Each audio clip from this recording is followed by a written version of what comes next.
Terima kasih masih di Kompas Malam bersama saya Mario Sarong.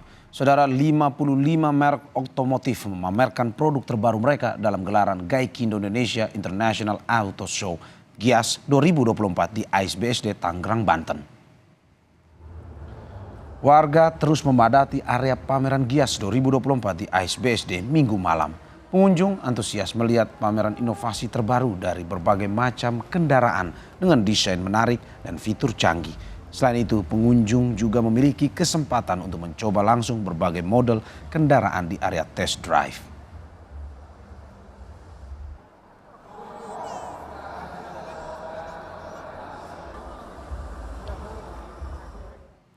Pegelaran otomotif terbesar di Indonesia kembali digelar. Gaikindo Indonesia International Auto Show atau GIAS 2024 semakin lengkap. Tidak hanya mobil peruntukan dalam kota saja, tapi juga angkutan publik berbasis tenaga listrik juga saling adu teknologi, khususnya pada transformasi kendaraan ramah lingkungan.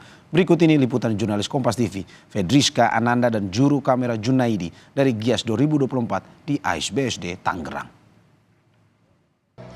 Saudara, pameran otomotif terbesar di Indonesia ini kembali dibuka, GIAS 2024. Tidak hanya mobil city car ataupun mobil-mobil yang kita gunakan biasa di dalam kota, namun juga ternyata mobil bus juga kemudian dipamerkan di GIAS 2024 ini. Kali ini saya bersama dengan juru kamera saya, Junaidi, ini akan melihat-lihat, mereview bagaimana kemudian mobil bus listrik kemudian dikembangkan untuk kemudian dapat dijadikan moda transportasi publik yang kemudian dapat digunakan masyarakat Indonesia begitu. Nah, saat ini sudah bersama dengan kami Bapak Alvin dari PT Laksana.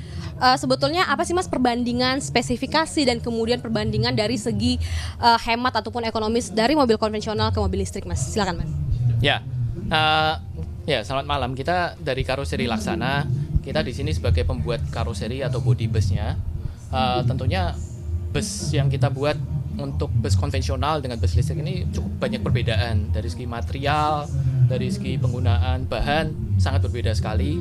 Karena untuk bus listrik ini memang selalu tantangannya adalah gimana kita membuat bus yang lebih ringan supaya jarak tempuhnya bisa semaksimal mungkin. Tadi kan kita juga sempat berbincang di belakang kamera bahwa bus yang saat ini kita duduki ini adalah semacam prototipe yang IKN akan gunakan. Kan kemarin kita juga sempat mendengar bahwa IKN akan menjadi kota ramah lingkungan menggunakan mobil listrik. Nah, kalau misalkan kerjasama dengan pemerintah sendiri saat ini, apakah sudah ada semacam sounding ataupun juga semacam penawaran-penawaran kerjasama seperti apa, Mas? Ya, itu termasuk salah satu yang kita dengar juga ya. Kita tentunya juga berkolaborasi dengan partner kita merek Hyundai ini. Kita juga mendengar bahwa IKN ini kan memang dikonsep untuk menjadi kota yang sangat ramah lingkungan. Jadi seluruh kendaraannya harus berbasis listrik. Jadi itu salah satu yang saya kira menjadi daya tarik untuk berbagai macam merek, termasuk kita juga untuk kerjasama agar bisa mensuplai mobil-mobil berbasis listrik ini untuk ke sana gitu. Ini salah satu konsep yang kita juga bikin dengan Hyundai, yang saya kira bisa salah satunya kita bisa terapkan juga untuk di kebutuhan di sana gitu ya. Terima kasih banyak Mas Alvin atas waktunya. Nah, saudara, itulah tadi disampaikan oleh Mas Alvin dari PT Laksana. Ini merupakan PT dalam negeri yang kemudian juga berkolaborasi dengan negara-negara industri di Asia yang kemudian untuk memberikan layanan ataupun produk-produk yang baik untuk digunakan di dalam negeri.